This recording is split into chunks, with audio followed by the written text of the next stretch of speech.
ज्ञान में आने के बाद लौकिक वालों से न कुछ पूछना है और न उनकी मत पर चलना है।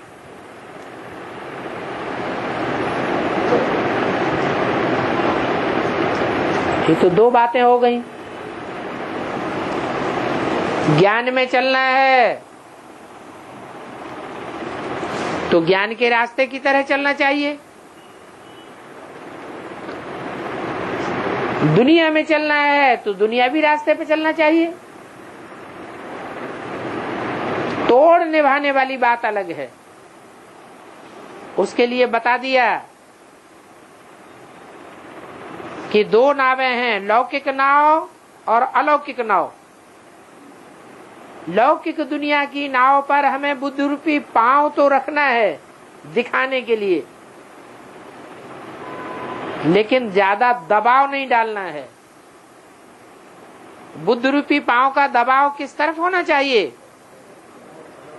अलौकिक दुनिया की नवैया की ओर।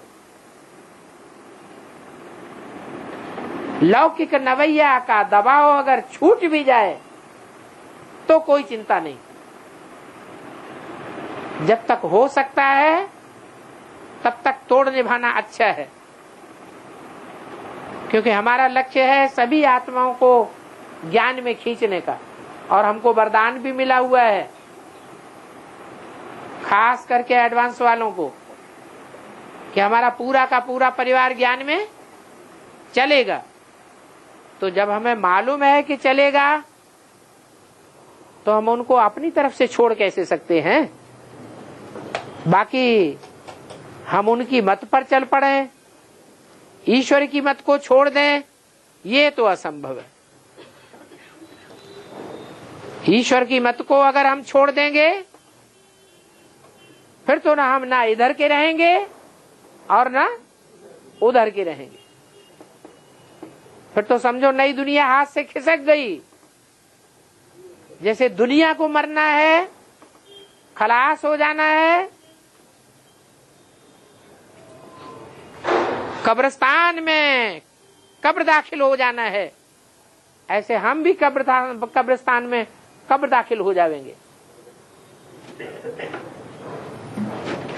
नई दुनिया के नजारे तब तक ही हैं जब तक हम श्रीमत को पकड़ते हैं।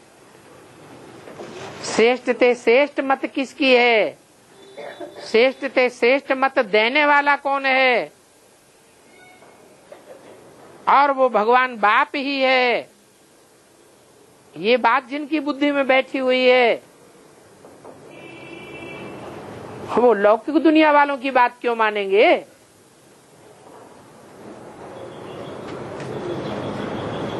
अच्छी तरह से सोच करके समझ करके तब बेसिक में गए। वहां भी देख लिया कि लौकिक दुनिया को छोड़ करके जो एक बार बेसिक ज्ञान में आ गया वो कभी भी वापस नहीं जाता है लौकिक दुनिया में।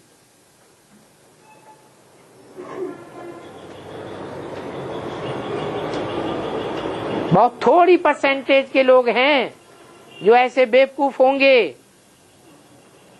जो ईश्वरीय ज्ञान को सुनने के बाद फिर लौकिक दुनिया की तरफ मुड़ गए होंगे, कहें कि उन्होंने ज्ञान को समझा ही नहीं। और बेसिक में आने के बाद बेसिक को भी छोड़ करके जो एडवांस में आ गए, उन एडवांस में आने वालों को फिर बेसिक वालों ने अपनी तरफ कभी खींच नहीं पाया। तो जिसको ऊंची से ऊंची चीज मिल जाए फिर नीची तरफ उसकी नजर जाती ही नहीं।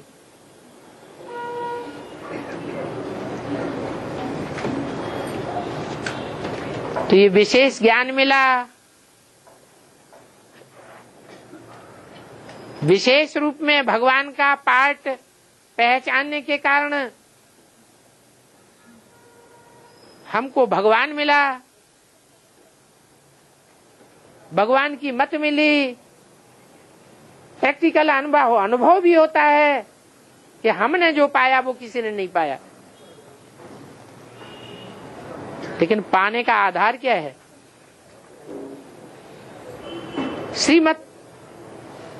जो जितना श्रीमत को पकड़ करके चलता है वो उतना ही गहराई में जा रहा है और प्राप्ति का अधिकारी बन जाता है, खुशी का अधिकारी बन जाता है।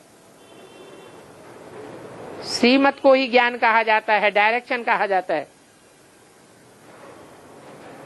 तो इसमें भी कोई शक नहीं है कि ज्ञान में आने के बाद लौकिक दुनिया वालों से पूछना भी कुछ नहीं है। पूछने का मतलब ही होता है हम उनकी मत पर चलना चाहते हैं, अगर कोई पक्का संबल मिले तो। जैसे कोई पूछते हैं बाबा हम शादी करें, तो बाबा कहते हैं इनकी जरूर इच्छा है, तब पूछ रहे हैं। ऐसे ही ज्ञान में चलने वालों को लौकिक परिवार वालों से या संबंधियों से या संपर्कियों से कुछ भी पूछने की दरकार नहीं है।